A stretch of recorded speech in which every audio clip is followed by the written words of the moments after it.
Maisha Payal, Jacob Tenkendabe, ha intercultura Katu, Opavabe, cultura Onion Directa. Diversidade. Diferentes tribus o de diferentes tradiciones. Interculturality was just a part of my everyday experience. Es la diversidad de culturas que existe en un lugar determinado. Costumbres de varios lados. Y cada uno tiene una forma distinta de ver la vida o de pensar la vida. Diversidad en Diálogo, un podcast del Grupo de Trabajo de Educación e Interculturalidad de Claxo.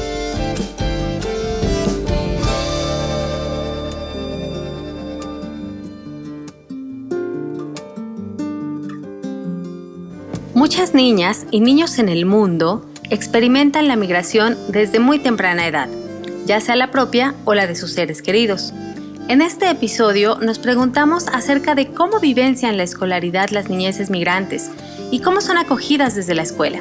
Para ello, dialogaremos con las doctoras Gabriela Novaro y María Laura Díez de la Universidad de Buenos Aires en Argentina, y con la doctora María Florencia Amigó de la Macquarie University de Australia. Diversidad en Diálogo.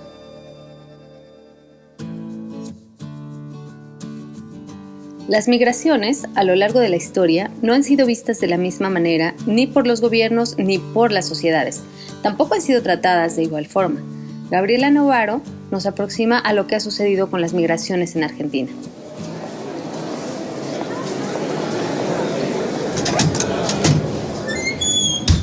Hay algo que atraviesa a la relación de los colectivos migrantes con el Estado Nacional argentino que se podría como sintetizar y quizás simplificar un poco en la idea de que el Estado Nacional argentino y en particular las escuelas en Argentina han estado atravesadas muy fuertemente por un paradigma nacionalizador.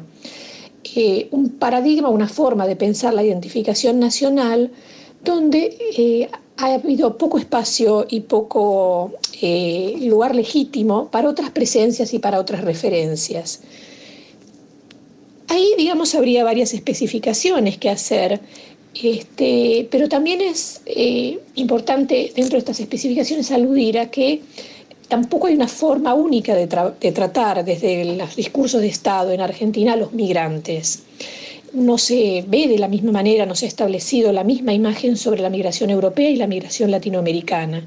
Con la migración latinoamericana y en particular con la que nosotros trabajamos, que es la que procede de Bolivia, uno encuentra recurrentes situaciones en la sociedad civil, en los organismos del Estado, que han tendido a establecer una imagen de una migración compleja y problemática. Y en contraparte, esta imagen de la migración europea como una migración que representa un aporte. Así que las migraciones pueden ser vistas como un problema según sea su procedencia. Esta forma de pensar se termina reflejando en la vida cotidiana de las escuelas. Sobre todo esto, María Laura Díez nos cuenta lo que observó durante sus investigaciones en Argentina.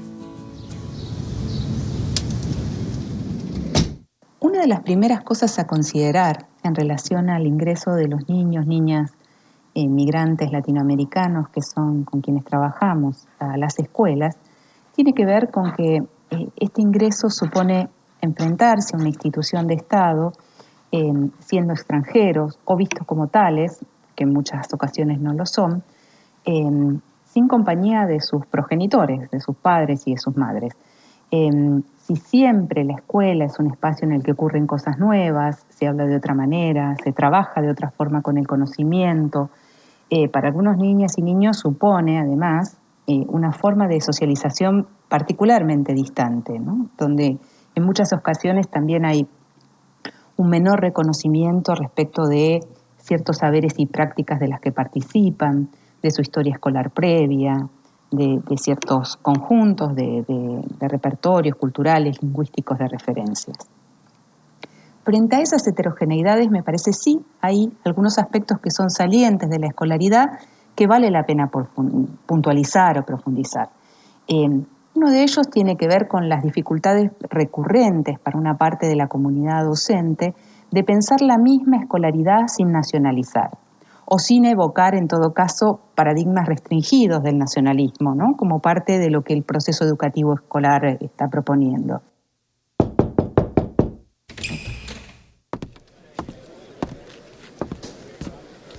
Nacionalismo puede ser comprendido como el apego a la propia nación y a todo lo que la constituye, como los símbolos patrios y el idioma oficial. También es una ideología que en ocasiones puede derivar en considerar la propia nación como superior a otros pueblos. Esto fue una breve pausa para aclarar. La otra cuestión, digamos, atender como aspectos salientes de esta escolaridad, tiene que ver con las dificultades en el reconocimiento de otras experiencias educativas que no transcurren en las escuelas, experiencias valoradas por los niños, las familias, las comunidades de referencia. Por ejemplo, la participación en espacios productivos y reproductivos, ¿no? Muchas de ellas articulan esos escenarios productivos con prácticas festivas, recreativas, deportivas, de participación política, en las que las familias esperan que los niños, las niñas, los jóvenes también participen allí, porque allí hay transmisión y apropiación de conocimientos y disposiciones asociadas a identificaciones colectivas. Si bien hoy en día encontramos cada vez más discursos sobre el respeto, la tolerancia y la inclusión de la diversidad cultural en las escuelas, aún existen formas encubiertas de exclusión y discriminación. María Florencia Amigó nos explica cómo se da esto en Australia.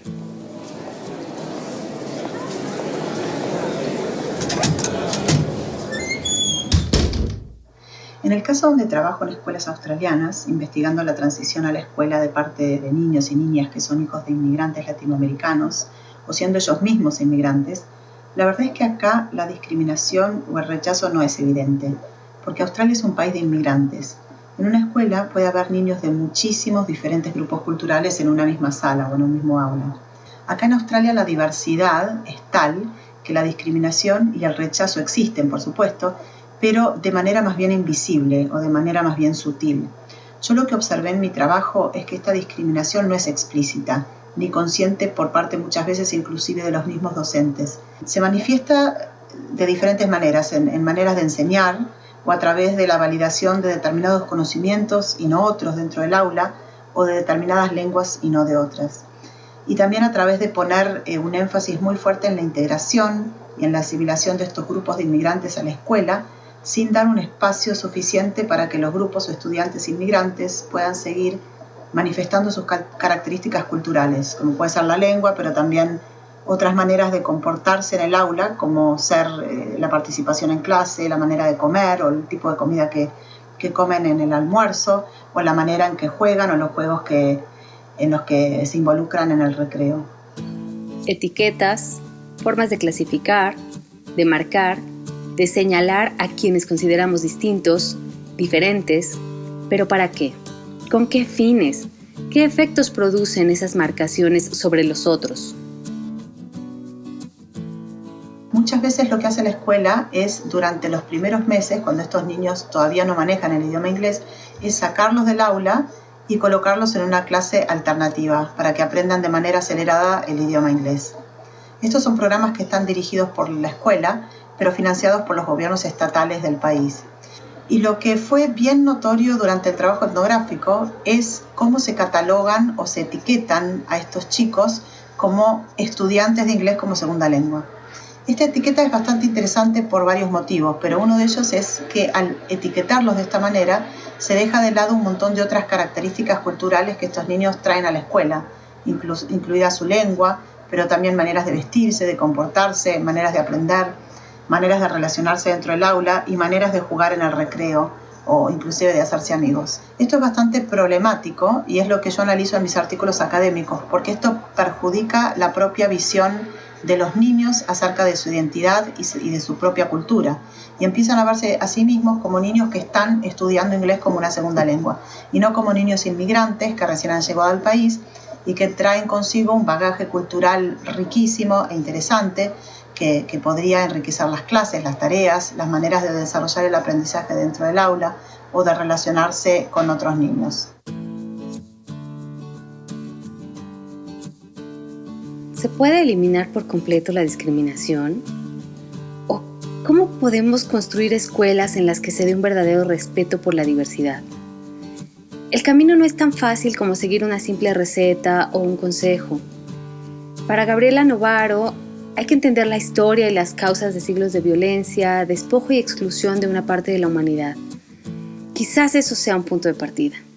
Hay algo en torno, como decía, revisar la visión única de nacionalidad, de identificación nacional que sigue siendo necesaria, pero yo creo que fundamentalmente en la escuela una de las cosas que hacer es incluir situaciones de enseñanza, saberes, etcétera, que aludan a los intereses y los posicionamientos históricos que han permitido que esas actitudes discriminatorias se expliciten y se legitimen.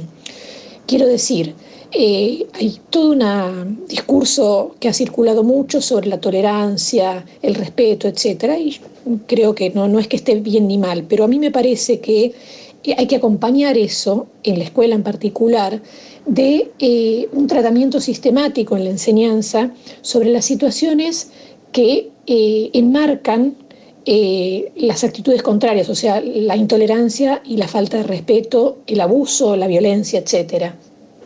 Quiero decir, hablar más de la colonización, hablar más del esclavismo, hablar más de las discriminaciones históricas, de la violencia, entender los contextos donde se dieron, es una forma de desnaturalizarlas y empezar a pensar que otro tipo de relaciones son posibles. Y esto creo que se hace en alusiones que tienen que al mismo tiempo traer procesos históricos lejanos y procesos históricos cercanos. Esa yo creo que es una de las claves para empezar para trabajar en esta intención de revisar las relaciones que se establecen entre colectivos diversos. La movilidad de las personas es tal que actualmente hay migrantes en todos lados. María Laura Díez y Gabriela Novaro reflexionan acerca de a quién se dirige la educación intercultural. ¿Es para todos? ¿Es para algunos? ¿Podría contribuir a eliminar la discriminación en las escuelas? No toda la población, por ejemplo, que se reconoce indígena o descendiente, accede a una escolaridad con perspectiva intercultural. Además, entendemos que es necesario extenderla para los que no pertenecen a pueblos originarios, porque el reconocimiento mutuo es el punto de partida para pensar la democratización, en este caso la democratización social y educativa.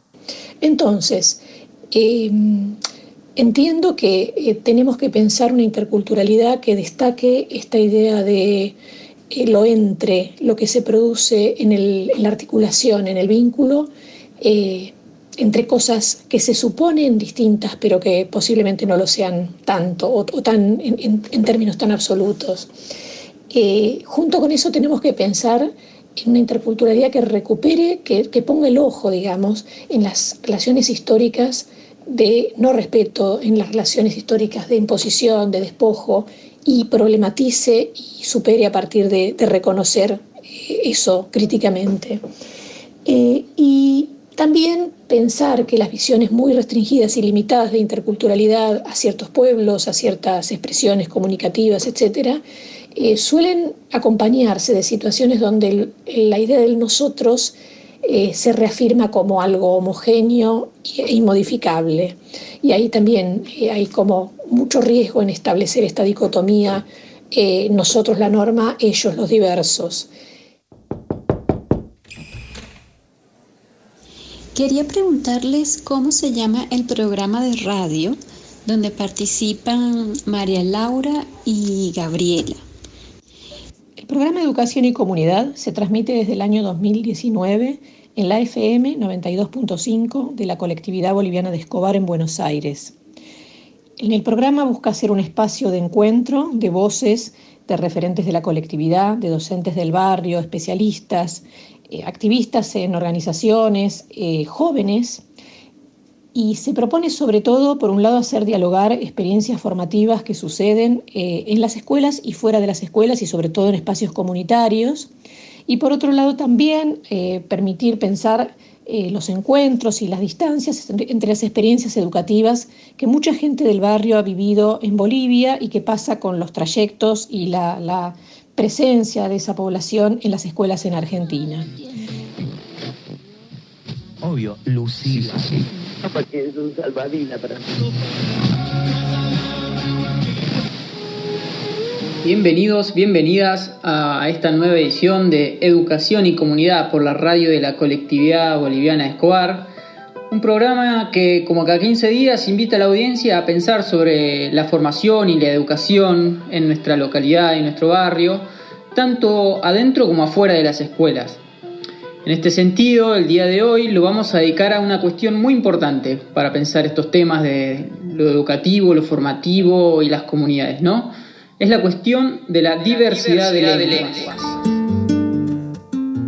Diversidad en Diálogo, un podcast del Grupo de Trabajo de Educación e Interculturalidad de Claxo.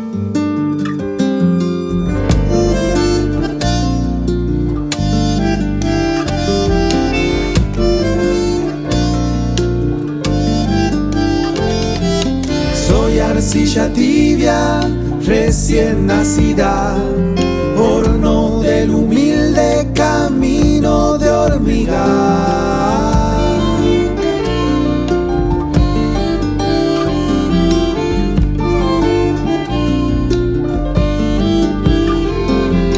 Soy huella perdida, manto de raíz, soy cuenco de río, casa de lombriz.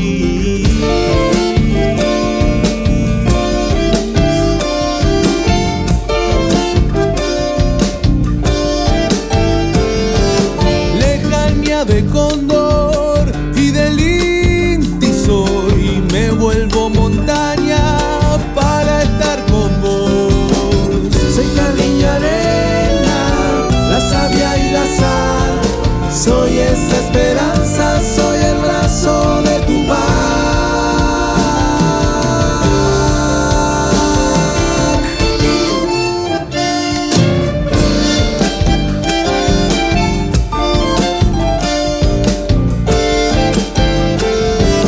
Botín tan preciado del tirano soy, el sueño más amado de la revolución.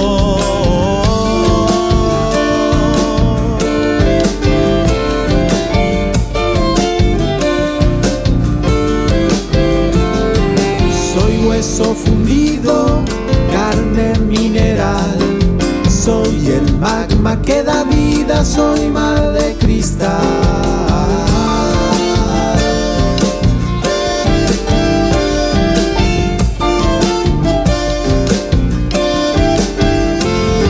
Soy el hogar de ese niño, soy guarida de rufián, soy ese lugar prohibido al que nunca llegarás. Soy jardín y arena, la savia y la sal, soy esa esperanza, soy el brazo de tu paz.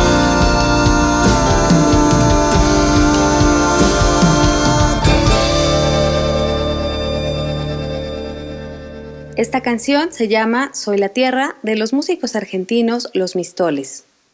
Diversidad en Diálogo es una producción original de Indira Granda, María Eugenia Taruselli y Susana Ayala. Conducción, Susana Ayala.